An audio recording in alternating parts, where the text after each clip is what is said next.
I'm Razmig, not a Hall of Famer. From Egypt, though, so maybe I can source you some mummies for the collection if you want it. So, ViKi, we are the place to watch the best TV series and movies from around the world, and it's translated by the fans, by this passionate community of fans in more than 150 languages. So you can think of it as premium content, be it from Egypt, Venezuela, Korea, or Japan, basically in your language. So think of it as a Hulu for the rest of the world.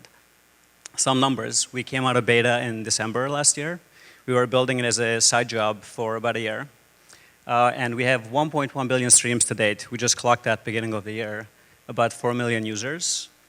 125 million words subtitled in 156 languages, including Klingon. We even had some elf actually translated in there. And we're getting some hits from North Korea as well. And the community is 500,000 strong and growing quickly. So how it works, basically ViKi is a play on video and wiki. You just start typing right next to the video. And the way it's done is collaborative. So you have 500 people on average at the same time subtitling it. They police each other to a point where they get the quality of the subtitles so high that some broadcasters take our subtitles and put it on their videos and on their DVDs and on TV. This is one example of a Korean drama that did 46 languages in about 4 days. The first 20 languages in less than 24 hours. So it was lightning fast, and we got more than 50 million streams. Some have gone 70, 80 million streams worldwide. And roughly a third of the audience is in the US, a third Southeast Asia, and probably 20% Europe, the rest fragmented. So the problem that we're facing basically for content owners around the world is that content is locked. It's trapped within its countries, and 85% of content produced or consumed around the world is not Hollywood. So what's happening is that we're unlocking this by getting the languages on this. We're localizing it very quickly, and we are unlocking. So what we do is basically create a new market. It becomes additive. And we take that slice that exists today, which literally has 30 distinct billion-dollar markets. We're increasing the size of that pie. How we make money? We have video streams that have pre-roll advertising in front of them for most of our content. But at the same time, we syndicate. We have partners like Hulu, where we put our content on from around the world. And this example is some Korean dramas that you're seeing on the bottom right that they actually put on their homepage. And 70% of the people watching the content are not native to it, as in people watching Asian content are not Asian. They're African Americans, they're Latin Americans, they're Caucasians, for the first time discovering it. So we're doing it really well on Hulu. We're about to get on Netflix. We did a partnership with YouTube where they wanted 2 languages for some Asian content from us within 24 hours. We gave them 10, literally in 24 hours. So we're expanding it. We'll get on Google TV next quarter as well. So the third thing that we're going to start experimenting with, we get requests from the community that say, we'll pay $50 for a virtual scarf of an actor because they want to have that next to their profile. So we're going to start introducing micropayments. So some content, they can start paying on a premium model. There's always going to be a free option, but there's a lot of different things we can do with micropayments because some people are willing to pay 10 cents, 20 cents in some parts of the world for this to see it in higher quality or an earlier holdback window. A little bit about us. This was a class project started 2 years ago from Stanford and Harvard. It became an experiment that just took off. I was at NBC Universal at the time. I was dealing content deal, basically sci-fi, Battlestar Galactica heroes. That was the genre I was in. I quit in 2010. We raised money last summer to prove the concept, which I think we have. Mark, we were talking with you, I think, beginning of last year. We had 1 million users then. We hit 2 million 6 months ago and just 4 million recently. So we've been growing it since. Just this January, we won TechCrunch International Startup of the Year. We got the Crunchy for that. And would love to basically open the floodgates. That's where we are now. Thanks for your time.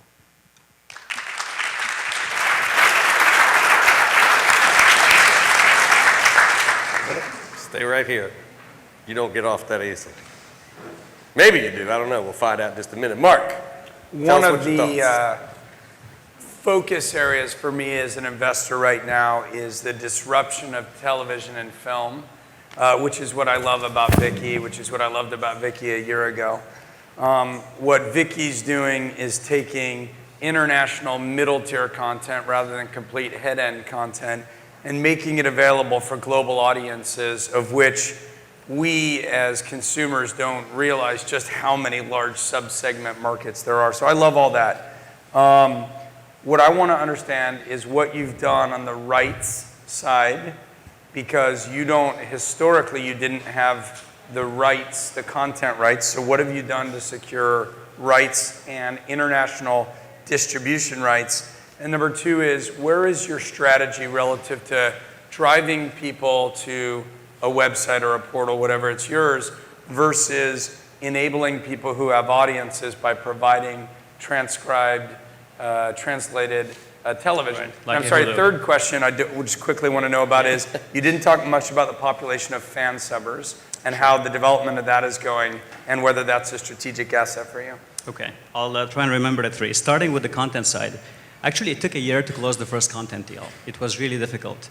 But once we closed that and we started proving the concept, it became a little easier. One of the dramas that we were showing, the one that did 46 languages, literally we made them $200,000 in 3 months. This is gross revenues after we take our share out of it. And this is significant for them because that's 100x higher than what they were seeing if they were going to be in this market.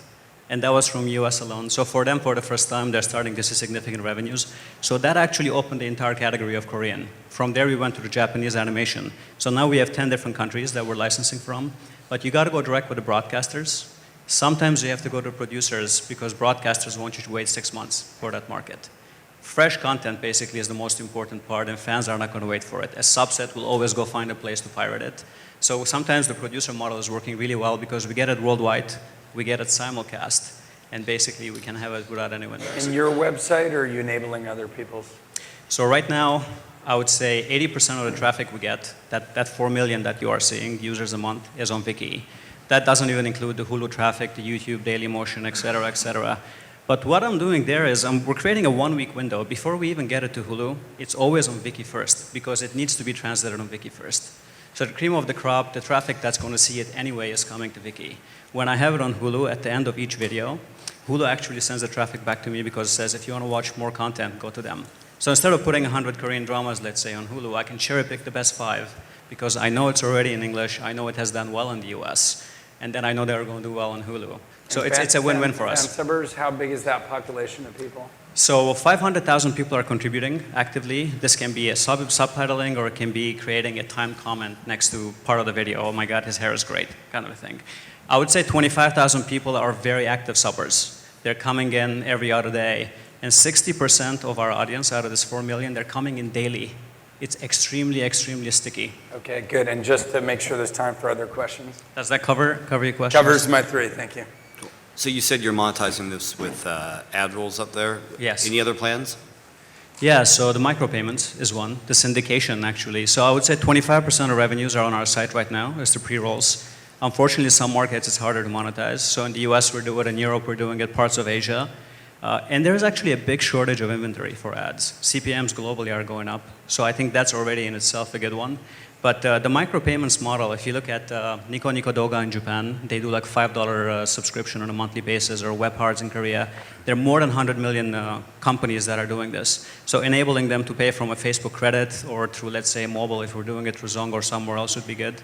But 2 other value buckets that we didn't even touch on, that's like the $100 I want to leave on the table, not touch now. Subtitles have like a dollar a world market value. So Sony approached us and said, we're paying $5,000 per 1 hour of translation in one language. We can do it faster, better, and it's basically free. And we have 125 million word subtitles. So if we think from an enterprise side and we incent the community, that can be of value. And the third value bucket, besides the destination site and the subtitles, I would say is the analytics. So the content owners want to know not only how their content is traveling in all these countries, but in what language. They want to know the pulse of the content. But at the same time, they want to pick some of this best content and distribute it. So NBCU, where I am from, they came and said, this is great, you can get us maybe more unique users, but tell me the best 5 from Egypt, the best 5 from, let's say, Russia, because they have the distribution pipeline. So if we take a transaction tax or a cut of that, it'd be great.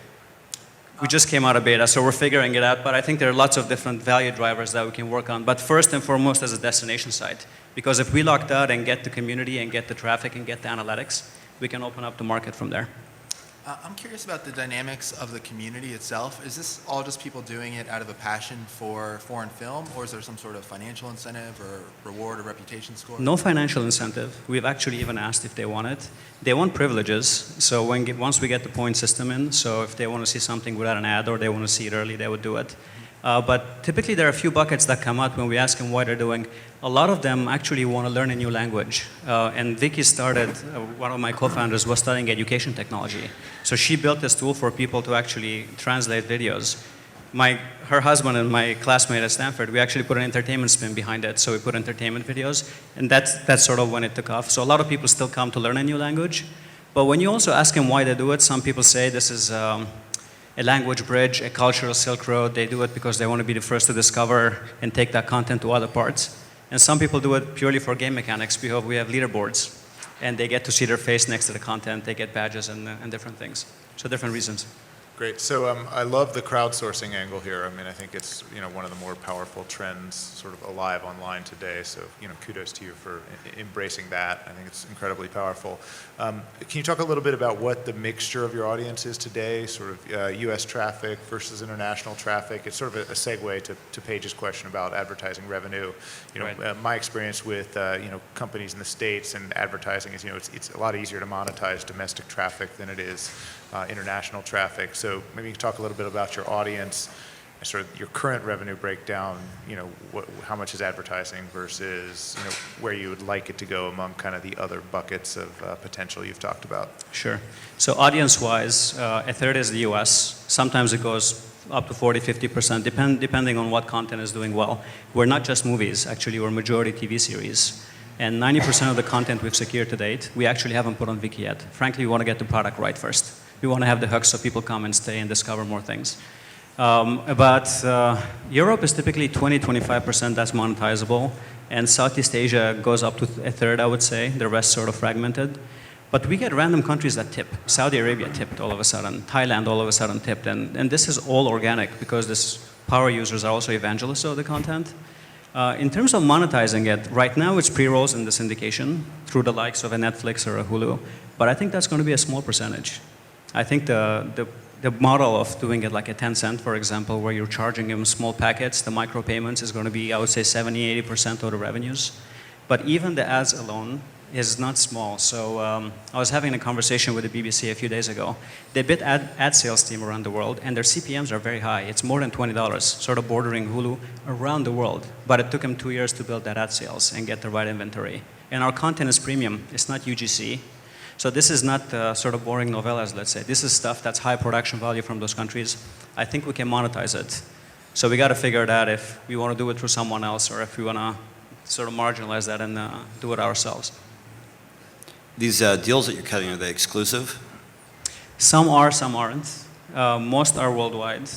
And if it's exclusive, typically we have to pay a minimum guarantee up front. So we got to pay them an upfront fee, and then the rest we do it on a revenue share. I mean, I have to imagine it's a good deal. It's a good idea, so how are you going to defend this? I mean, you're going to have to be aggressive on locking these deals up. Right. Well, the cool thing about it is the subtitles, because this content is not going to be in any market unless there's subtitles on it. So given that we're the fastest place to subtitle it, naturally we have like an advantage, because another site, when they get it, in fact, sometimes the broadcaster, when they get our subtitles, then they're redistributed to other VOD sites. So they have to wait on us to get it to other sites. So I think the community already is creating sort of an edge for us, I would say about a week or two. And who owns those subtitles? Creative Commons licensed. So Joey Ito, who's the CEO of Creative Commons, is our board member, and we had a Creative Commons license to protect the content owners as well as the community. What's So it you under? see a little CC mark right next to the subtitles. But which license is it? 3.0, it basically says that you can share and distribute, but you cannot alter it. You have to always refer it back to ViKi, or you have to credit it back to ViKi. But you can use it commercially? Attribution, non-commercial. Non-commercial, okay. Attribution, non-commercial, I think it's Yeah, called. it's key to say that part of it. I'm going to channel Craig Newmark. You have 15 seconds left. How do you make sure that they're accurate? The community does it. So we have a community manager and moderators in different languages, and the moderators ensure quality. So everything is a channel. A TV series or a movie is a channel manager, bunch of moderators for languages. They can lock the subtitles when they think the quality is good. Excellent. So no one can change. And we are out of time. Thank you very much.